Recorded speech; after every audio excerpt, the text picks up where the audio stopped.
Hey everyone, and welcome back. We're about to dive deep, into some pretty amazing celestial events that are happening in December 2024.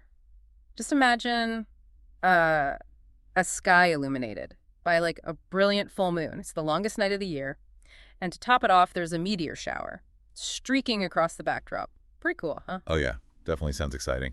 To guide us through all of this, we're using information from sources like the Almanac, the New York Post, the Sun, and Spiritual File. Looking forward to it. Great. Well, let's start with the star of the show this month, the cold moon. Even the name itself, gives you that feeling of winter's chill. Yeah, it does. And the name actually has roots in both Native American and European traditions. Yeah. And it really reflects that time of year. Yeah. When winter really, starts to take hold. And it's not just about the cold, though, right? It's also known as the long night moon because it happens so close to the winter solstice, the longest night of the year. Mhm. But instead of kind of like dwelling on the darkness, many cultures actually see this as like a time of hope and renewal. Right. It's almost like a cosmic reminder that, even in like the darkest times, light will always return. It's kind of cool. Yeah. Are there any like cultural practices or historical events that really stand out to you tied to the cold moon?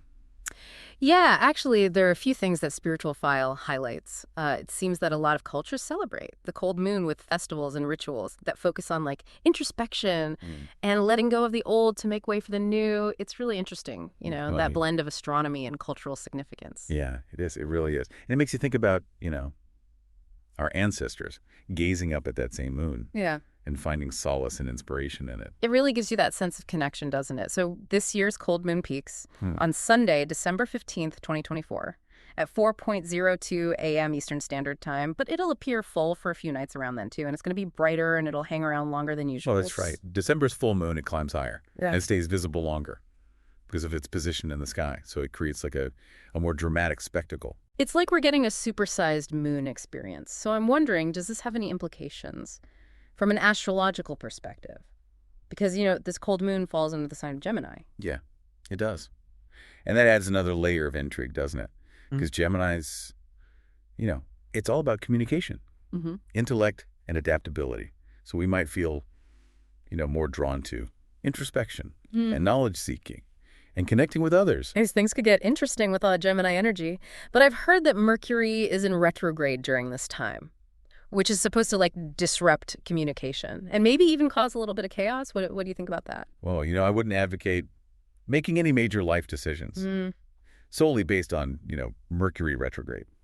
But the New York Post does suggest exercising caution during this period because astrologically it is seen as a time when communication can be a little bit muddled and plans, might go awry. So maybe it's wise to like approach things with a bit more thoughtfulness and avoid any impulsive actions. Yeah, exactly. It's a good time to just kind of pause and reflect. Yeah. And maybe even revisit old ideas or projects before launching anything new. That's sound advice.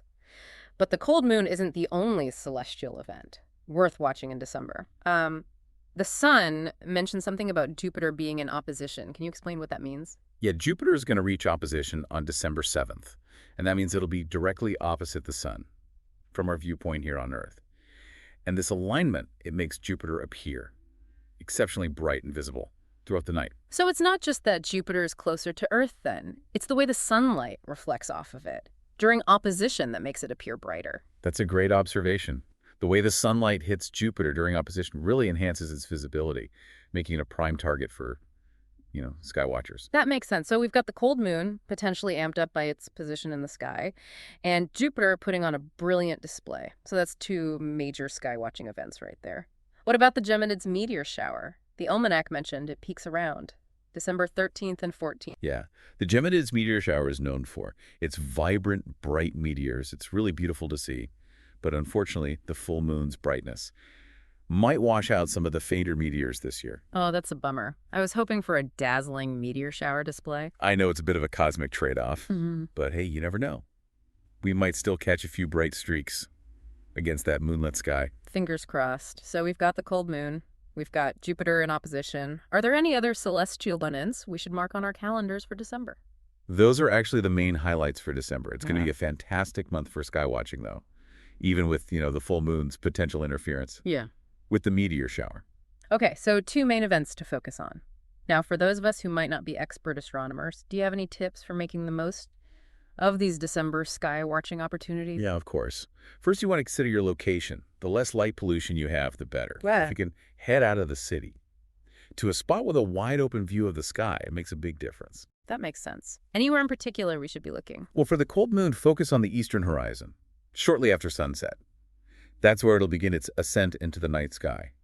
And as for Jupiter, it'll be visible throughout the night, so you'll have ample opportunity to spot it shining brightly. Perfect. Now, what about tools? Do we need, like, fancy telescopes to appreciate these events? Or will our naked eyes suffice?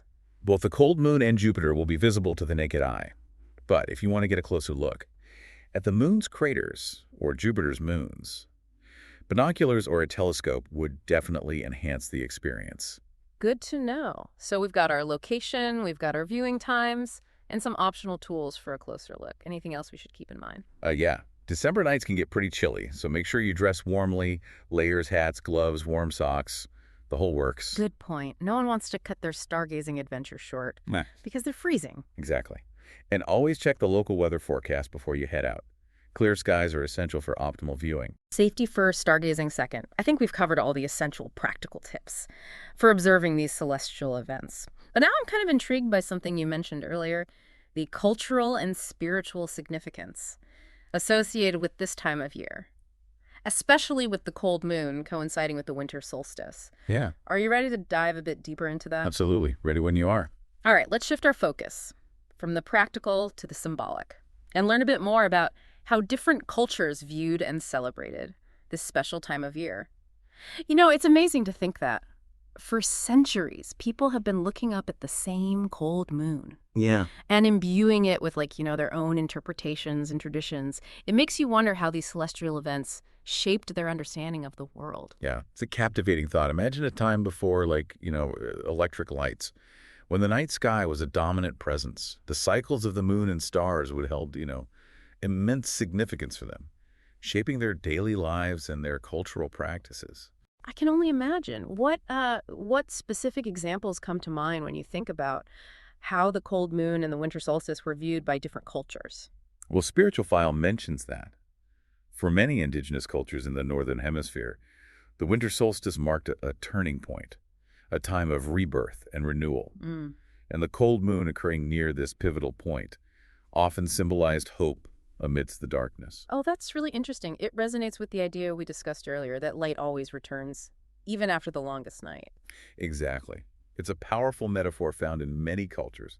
For example, some ancient European traditions celebrated the solstice with Yule festivals, symbolizing the return of the sun and the promise of spring. Oh, wow. They would light bonfires, feast, and engage in rituals to ward off evil spirits and ensure a bountiful harvest in the coming year. That's fascinating. I never knew the Yule log tradition had such deep roots. In celebrating the return of light? It's incredible how these traditions connect us to the past, isn't it? Even today, many people celebrate the solstice and the cold moon with their own rituals, seeking introspection and setting intentions for the new year. It's like a reminder that despite all of our, technological advancements, we're still part of these ancient cycles, connected to the rhythms of nature. Absolutely.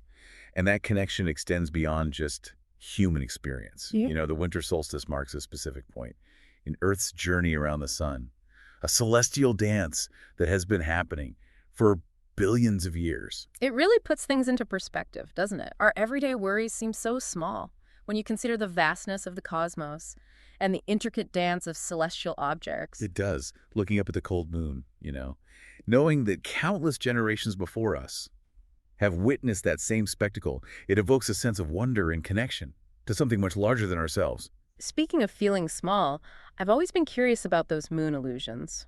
We sometimes experience, how the moon appears enormous when it's near the horizon, but then it seems to shrink as it climbs higher in the sky. Ah, the famous moon illusion. It's a classic example of how our perception can be tricked.